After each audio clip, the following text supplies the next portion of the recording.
Mobile phone से आप अपने दोस्तों से सीधे बात कर सकते हैं। पर अगर इसी मोबाइल फ़ोन पर आपको ऑनलाइन कुछ खरीदना हो, तो आपको एक बिचौलिए की ज़रूरत पड़ती है, जो विक्रेता को गारंटी दे पाए कि आपने पैसे दे दिए हैं।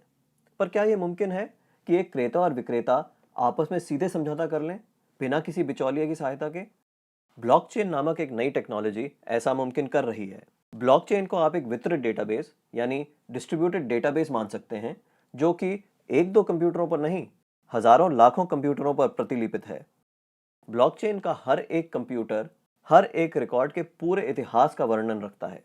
यह डेटाबेस एन्क्रिप्टेड है, यानी हर एक रिकॉर्ड गोपनीय तरीके से दर्ज किया गया है। ब्लॉकचेन फॉल्ट टॉलरेंट भी है, यानी अगर इस सिस्टम में कुछ कंप्यूटर खराब भी हो जाते हैं, तब भी यह सिस्टम ठीक तरह से काम करता रहता है। ब्लॉकचेन डेटाबेस एक सार्वजनिक बही खाता यानी पब्लिक लेजर है, जिसमें कोई भी नए समझौते या रिकॉर्ड को दर्ज करने के लिए कई सारे साझेदारों की स्वीकृति की जरूरत पड़ती है। इसको हैक करना बहुत मुश्किल है, क्योंकि ऐसा करने के लिए हैकर को एक ही क्षण हजारों कंप्यूटरों को एक साथ हैक करना पड़ेगा।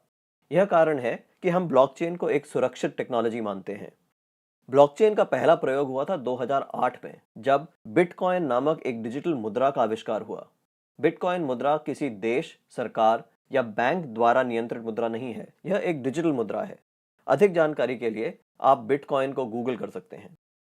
केवल मुद्रा या पैसे से संबंधित प्रयोजन के लिए ही नहीं, ब्लॉकचेन का प्रयोग कहीं भी हो सकता है जहां पारंपरिक रूप से विश्वास, भरोसे या गारंटी के लिए एक बिचौलिए की जरूरत है।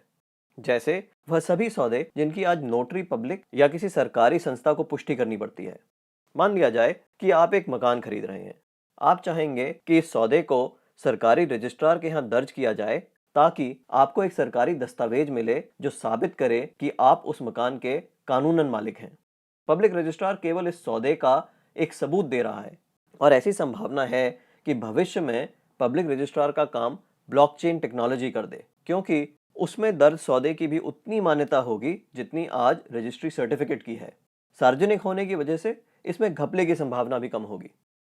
ब्लॉकचेन टेक्नोलॉजी के उपयोग के कई और संभावित उदाहरण हैं। जैसे किसी सरकारी योजना के अंतर्गत यदि एक गरीब आदमी को कुछ वेतन मिलना हो, तो ब्लॉकचेन टेक्नोलॉजी से उसको वह रकम सीधे उसके मोबाइल फोन पर दी जा सकती है। या अगर किसी प्राकृतिक आपदा से ग्रस्त लोगों को नुकसान भरपाई करनी हो, तो उनकी सहायता राशि सीधे उनके मोबाइल फोन पर दी जा सकती है। इससे भ्रष्टाचार भी कम होगा। शिक्षा में भी ब्लॉकचेन का इस्तेमाल हो सकता है। कागजी डिग्री के बदले छात्रों को ब्लॉकचेन आधारित डिग्री दी जा सकती है। इससे जाली डिग्री की समस्या का भी समाधान हो सकता है। ब्लॉकचेन उन टेक्नोलॉजी में एक है जो 21वीं सदी की अर्थव्यवस्था में बहुत बड़ा परिवर्तन लाने की क्षमता रखती हैं। आपको ब्लॉकचेन टेक्नोलॉजी में क्या नया हो रहा है, इस पर नजर जरूर रखनी चाहिए।